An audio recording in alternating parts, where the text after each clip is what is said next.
Sonra toxuna biləcəyim nələr vardı, nüanslar vardı. 53-cü dəqiqədə Zubir Salaha pas ötürdü. Nə əlaqədir? Məsələn, Zubir yorulduğunu hiss elətdirirdi. Amma Zubir sonradan məsələn 59-cu dəqiqədə Endonu keçib bir şeylər eləməyə çalışdı. Dediyim kimi Endo Frimpong'un yerinə girdi.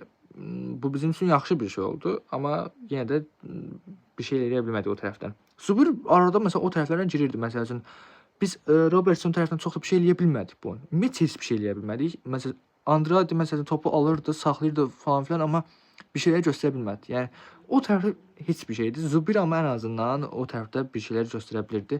Onsuz da Frimpong da müdafiə meyilli çox da güclü deyildi. Onsuz da Frimpong da olsa məsələn Zubir eyni performansı göstərə bilərdi.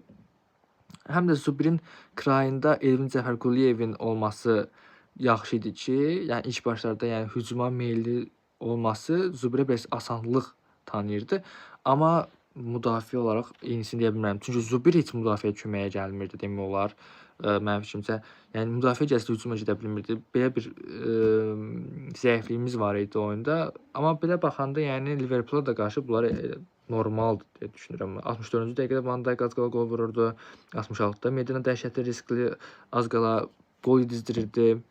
Yaxşı ki, bizim Ektikə vura bilmədi. Məsələn, Ektikin ayağından altından keçdi. Yoxsa qol idi məsələn o da.